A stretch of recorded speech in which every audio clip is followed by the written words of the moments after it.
हाँ जी। Good evening. कैसे हो सब? तो कल फाइनली हमारा जो ग्रैंड स्टडी चैलेंज है वो स्टार्ट हो रहा है। मुझे पता है आप सभी को वेट होगी कि मैं आपके लिए क्या स्ट्रेटजी लेकर आता हूं उस चैलेंज को एक्सेप्ट करने के लिए। सब कुछ आपके सामने है, हर एक चीज मैं कैलकुलेट करके लाया हूं। बस सिर्फ एक मेरी रिक्वेस्ट है, क्योंकि मेरे पास इतनी ज्यादा वो सिचुएशंस थी बच्चों की अलग अलग कैटेगरी वाइज, आप इस वीडियो में सुन लोगे कि मैं एक कॉमन आपको डाटा दे दूं कि ये चैप्टर हैं, इस सब्जेक्ट से स्टार्ट कर लो। क्योंकि हर बच्चा ऐसा तो है नहीं कि अभी तक वो फ्री बैठा होगा, है ना, मेरे कहने पे स्टार्ट करेगा। और अगर मैं बोलूं कि हाँ मेरे कहने पे स्टार्ट करेगा, वो जीरो पे बैठा है, फिर तो मैं कह सकता हूं कि इन दो सब्जेक्ट से स्टार्ट कर लो। ये तो मेरे लिए गलत होगा कि मैं आपको आपके चलते हुए सब्जेक्ट्स को रुकवा कर अपने बीच में बोल दूं कि इनसे स्टार्ट कर लो। तो इसलिए मैंने बहुत कुछ प्लान किया, लेकिन आप अपना ढूंढने के लिए कि मैं तो जी फाइनल वाला हूं, इंटर वाला हूं, स्किप कर करके देखूं, समझ कुछ नहीं आना। मेरी बात 10-12 मिनट लगाकर सारी समझ लो, पूरा ट्रैक पर आ जाओगे। चलिए, सबसे पहली बात, क्योंकि हमारा जो ये चैलेंज है वो मैंने 50 डेज का आपको अनाउंस किया था, जो कल मॉर्निंग से स्टार्ट हो जाएगा।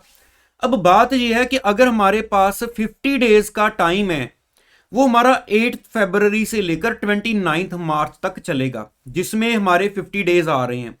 अब सबसे पहले तो यहां से पकड़ लो, अगर 29 मार्च के बाद का मैं टाइम देखूं, है ना, तो 2 दिन हमारे मार्च के बचते हैं, बाकी 1 अप्रैल का मंथ बचेगा। उसके बाद तो हमारे एग्जाम आ जाने हैं। हाँ, सिर्फ जिनका ग्रुप 2 होता है उनको एक आधा हफ्ता ज्यादा मिलता है, क्योंकि थोड़े से एग्जाम लेट होते हैं। अदरवाइज मैं तो यही मान के चल रहा हूं अभी एक स्टैंडर्ड कॉमन, कि हमारे पास अप्रैल का मंथ ही बचेगा।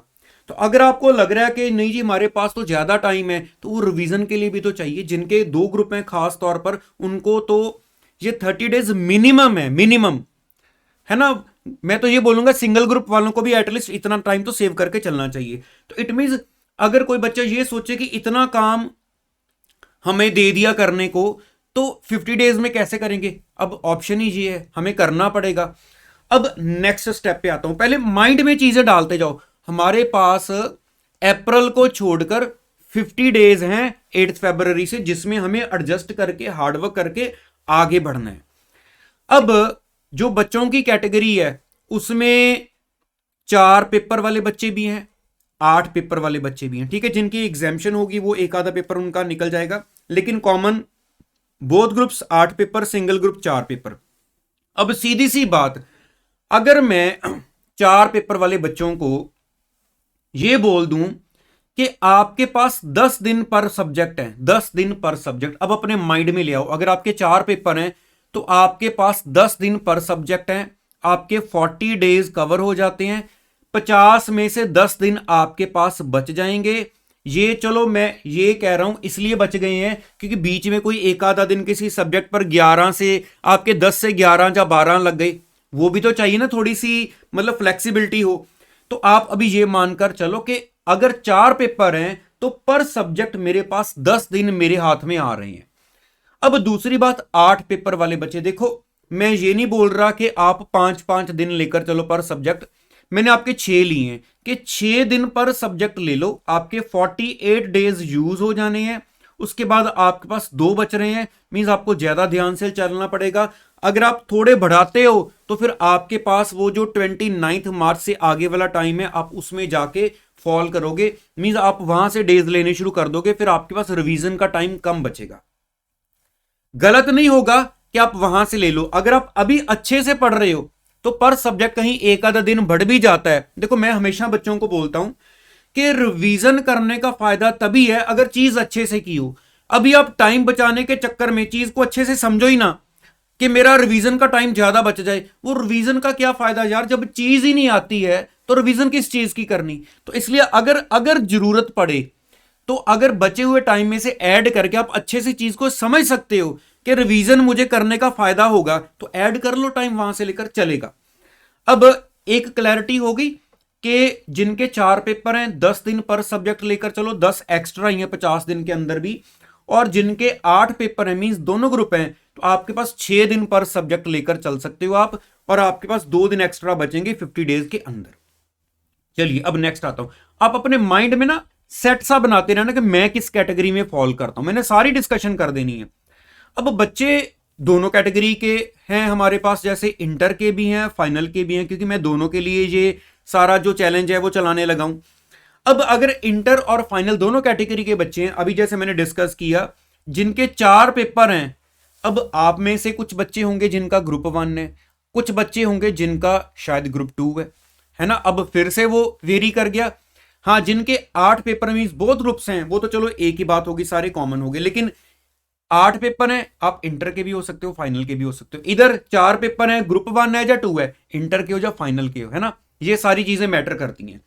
अब मैंने पिछली वीडियोस में जो जो आपसे इंफॉर्मेशन मांगी थी, तो मैंने देखा कि कुछ बच्चों की जो क्लासेस हैं वो कंप्लीट हो चुकी हैं, कुछ बच्चों की क्लासेस अभी चल रही हैं, पेंडिंग है।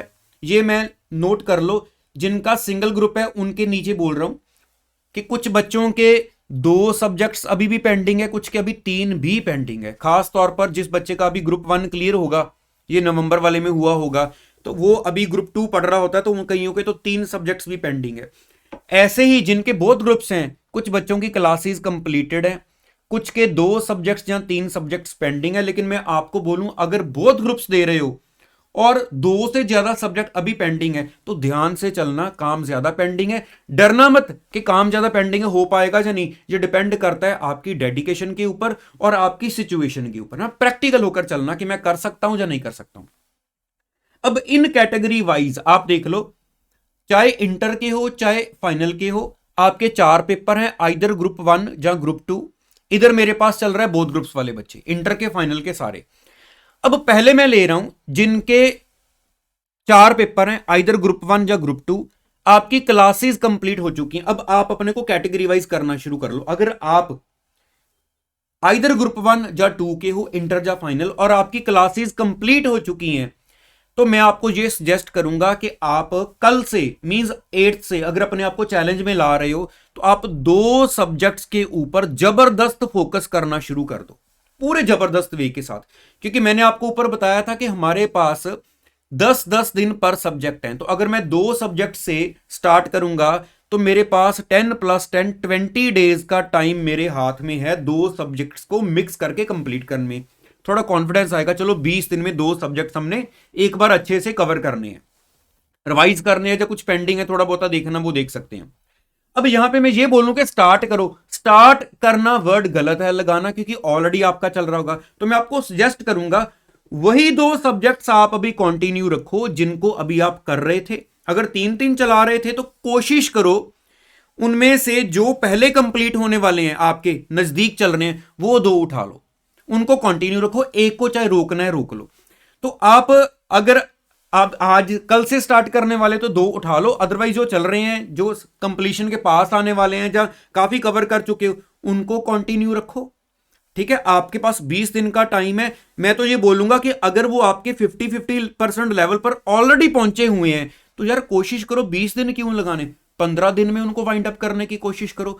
अगर लगता है पॉसिबल 10 दिन में हो सकता है, तो 2 को साइड पे लगाओ 10 दिन में, कॉन्फिडेंस आएगा। एक बात होगी।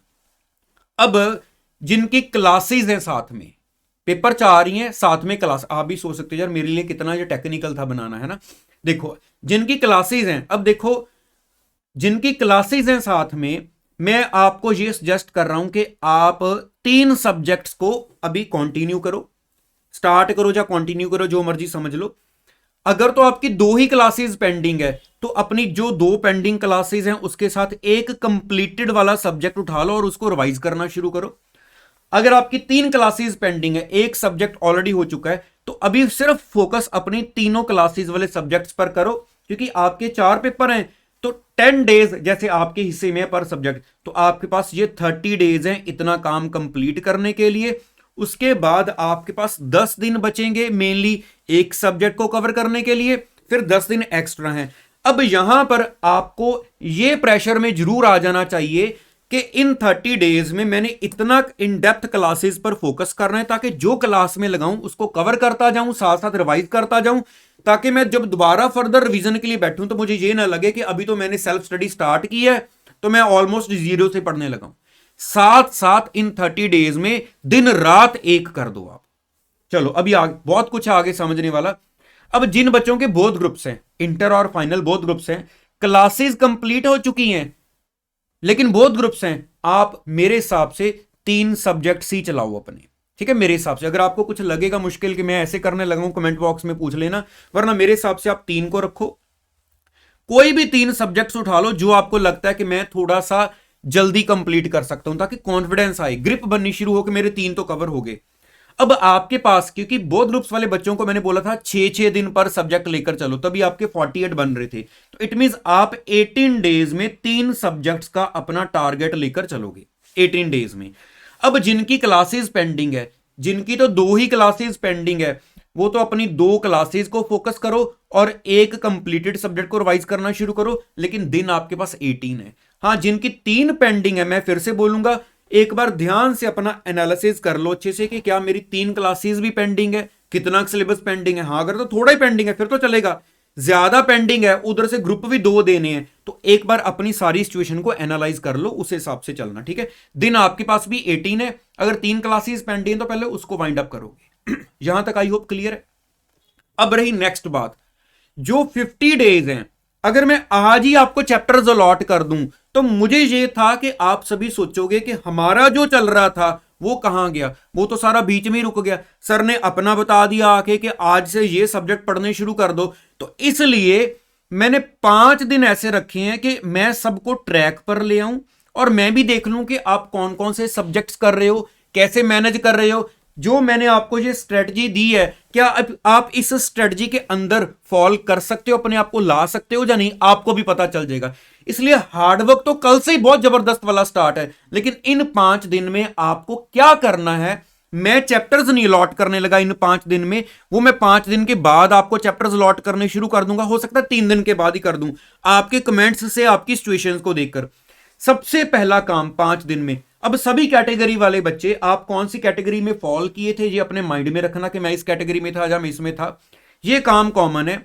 सबसे पहले तो ये देखो कि आप जो काम कर चुके हो, जितना काम कर चुके हो, एक बार उसको अपनी आंखों के सामने रखकर देखो कि क्या मैं इससे सेटिस्फाइड हूं। ये नहीं कि उठा उठा के चैप्टर वाइज करने शुरू कर दो, पहले पेंडिंग काम को कंप्लीट करना है, लेकिन एक बार सारा देखना शुरू करो कि मेरे ये 8 चैप्टर हो चुके हैं, मेरे ये 3 सब्जेक्ट चल रहे थे या 2 चल रहे थे, क्या मैं जिन चैप्टर्स को कर रहा था, ऐसे तो नहीं कि बीच में आधा सिलेबस छोड़ा हुआ है, पहले उन चीजों पर ज्यादा फोकस करो और अपने पास फाइनल लिस्ट हमने तैयार करनी शुरू करनी है कि इतना काम डन है तो मींस डन है।